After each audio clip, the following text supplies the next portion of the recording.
کا نیک بندہ، ایک نہایت صالح بندہ، عبادت گزار بندہ عمرے کے واسطے پہنچا۔ وہاں وہ طواف کر رہا تھا۔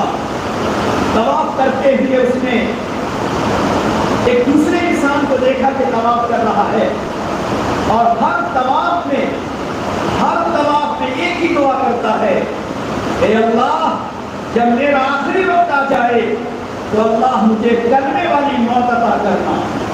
اے اللہ جب آخری وقت آ جائے تو ہمارے نور کو، ہماری روشنی کو، نور ایمان کو سلب مت کرنا، نور ایمان کو مت چھین لینا، نور قرآن کو مت چھین لینا۔ اللہ ہمیں حسن خاتمہ عطا کرنا، سوئے خاتمہ سے ہماری حفاظت کرنا۔ یہ اللہ کا ایک بندہ، وہ کہتے ہیں کہ میں دیکھتا رہا اس کو کہ طواف کے ہر شوق، طواف کے ہر چکر میں ایک ہی دعا کرتا ہے۔ تو مجھے خیال آیا کہ اس بندے کو دعائیں معلوم نہیں ہے، ہر شوق اور ہر چکر میں الگ الگ دعا کرنی چاہیے، مختلف دعائیں کرنی چاہیے۔ ایک ہی دعا جا کر بولتا ہے اللہ حسن خاتمہ دینا، نور ایمان کو سلب مت کرنا، نور قرآن کو چھین مت دینا، ایک ہی دعا کرتا ہے۔ جب اس کے ساتھ چکر پورے ہو گئے اور وہ بندہ خدا خانہ کعبہ کی دیوار سے قریب نپٹا اور دعائیں کرنے لگا، میں وہاں کھڑا ہوا تو وہاں بھی ایک ہی دعا کرتا ہے۔ سنیے گا ذرا غور سے، ایک ہی دعا کرتا ہے۔ فارغ ہوا تو میں نے اسے پکڑا اور میں نے کہا اللہ کے بندے کیا بات ہے، کیا بات ہے کہ ایک ہی دعا کر رہے تھے، اے اللہ حسن خاتمہ دینا، نور ایمان، ایمان کا نور، قرآن کا نور سلب مت کر لینا، چھین مت لینا، ایک ہی دعا کیوں؟ جب میں نے سوال کیا تو اس کی آنکھوں میں آنسو آ گئے۔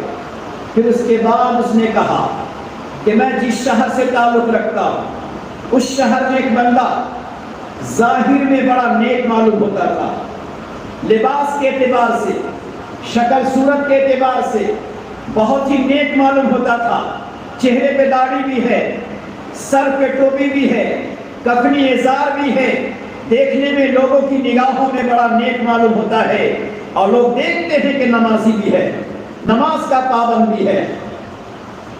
لیکن جب اس کے مرنے کا وقت آیا تو ہم لوگ بھی چلے گئے کہ چلو اپنے گاؤں کے ہیں اور نیک ہیں، شکل صورت اچھی ہے، چلو ذرا ان کے پاس چلتے ہیں، آخری وقت ہے۔ اس آخری وقت میں اس نے بستر پر لیٹے ہوئے کہا کہ ذرا قرآن لاؤ۔ ہمیں خوشی ہوئی کہ لگتا ہے موت سے پہلے قرآن کی برکت حاصل کرنا چاہتا ہے، قرآن کو اپنے سینے پہ شاید رکھنا چاہتا ہے، شاید قرآن کا آخری دیدار کرنا چاہتا ہے۔ تو دوڑ کے قرآن لائے، اس کو دیا۔ جیسے اس نے قرآن اپنے ہاتھ میں لیا، ہم سے کہتا ہے، کھڑے ہوئے لوگوں سے کہتا ہے، اے لوگوں گواہ رہنا میں اس قرآن کا انکار کرتا ہوں، میں اس قرآن کا انکار کرتا ہوں، میں قرآن کو نہیں مانتا، گواہ رہ جانا، میں نہیں مانتا ہوں قرآن کو، میں نہیں مانتا ہوں رسول کو۔ اللہ اکبر۔ وہ کہتے ہیں ہمارے پاؤں سے زمین نکل گئی، ہم کانپ گئے، رونگٹے کھڑے ہو گئے۔ ہم نے کہا یہ کیا کہتے ہو قرآن کا انکار؟ کہا ہاں میں قرآن کا انکار کرتا ہوں۔ اتنا کہنا تھا، اسی حال میں اس کی موت آ گئی۔ اس لیے میں نے اپنی نظروں سے دیکھا، وہ کہتے ہیں میں نے اپنی نظروں سے دیکھا کہ شکل صورت لباس اچھوں کی ہے، مگر موت سے پہلے پہلے وہ قرآن کا انکار کرتا ہے۔ یہ کہتے میں نے پوچھا آخر کوئی وجہ، آپ لوگوں کی نگاہوں میں کوئی وجہ آئی ہوگی؟ تو کہنے لگے ہاں وجہ یہ ہے کہ وہ قرآن کے حکموں کو نہیں مانتا تھا۔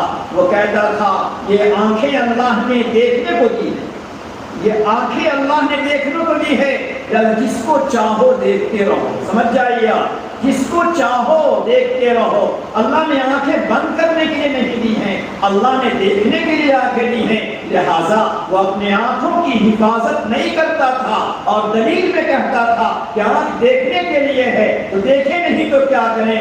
اللہ رب العزت کو اس کی یہ بات اتنی ناپسند آئی کہ آخر وقتوں میں وہ قرآن کا انکار کر کے مرتد ہو کر دنیا سے گیا ہے۔